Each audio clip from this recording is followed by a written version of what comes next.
ایک دن جناب لقمان حکیم نے اپنے بیٹے کو بلایا اور بزرگوں کی صحبت میں رہنے کے فوائد بتا دیے اور اپنے بیٹے باران سے کہا، شام میں دریا کے کنارے ایک شخص میرا مقروض ہے، قرض کی واپسی کا وقت آن پہنچا ہے، جا کر وصول کر لو، لیکن میری نصیحتوں پر عمل کرو۔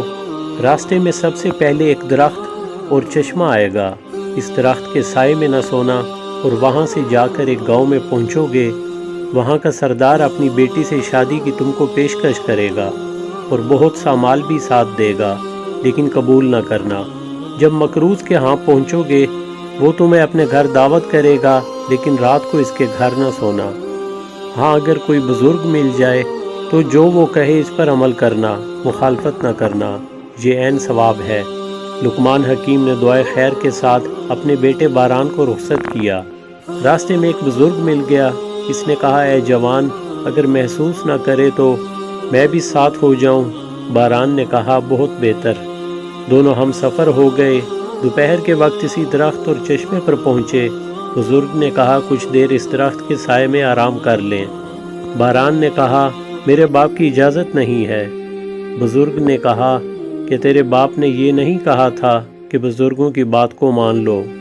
اس نے کہا، ہاں، اور سایہ میں سو گیا، اور بزرگ اس کی حفاظت کر رہا تھا، یہاں تک کہ ایک سانپ اس کو ڈسنے کے لیے آیا۔ بزرگ نے عصا سے اس کو مار دیا اور سر کاٹ کر رکھ دیا۔ باران جب بیدار ہوا تو باپ کے یہاں سونے سے منع کرنے کی وجہ معلوم ہوئی۔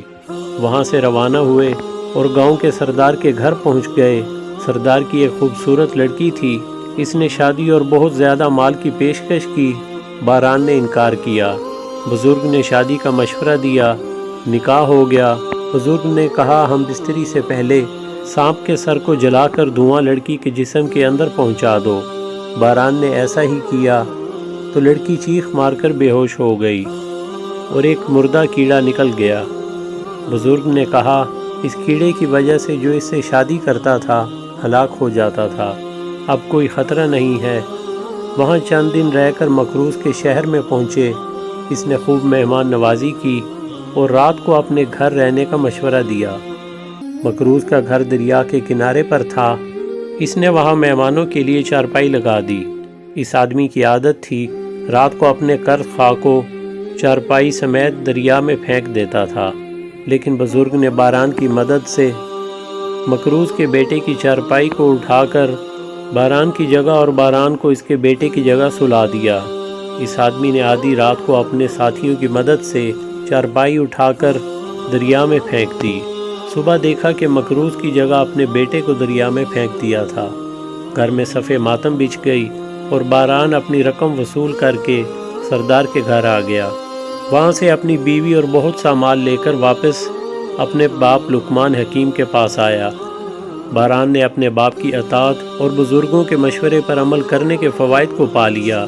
اس تاریخی واقعے سے یہ واضح ہوا کہ والدین کی اطاعت کرنا خود انسان کے فائدے میں ہے، دنیا میں خطرات سے اور آخرت میں جہنم کی نجات کا سبب ہے، اور یہ بھی واضح ہوا کہ والدین کی اطاعت کی وجہ سے انسان جہاں ناگہانی موت سے نجات پاتا ہے، وہاں مال و دولت سے بھی مالا مال ہوتا ہے اور اس کی زندگی پر لطف اور پرسکون ہو جاتی ہے۔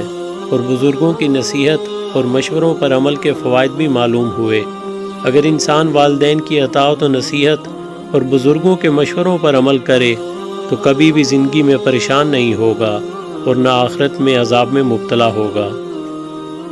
ویڈیو پسند آنے کی صورت میں چینل کو سبسکرائب کریں، ویڈیوز کو لائک اور شیئر لازمی کریں اور بیل کو پریس کرنا مت بھولیں۔